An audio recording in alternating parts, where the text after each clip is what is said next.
first wish you I first wish you all very happy Republic Day. On 26 January 1950, a constitution came into force. The Indian constitution was written by Dr. B.R. Ambedkar.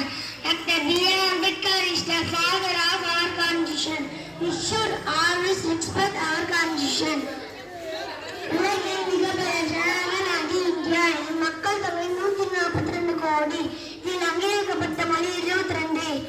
மூத்த மொழி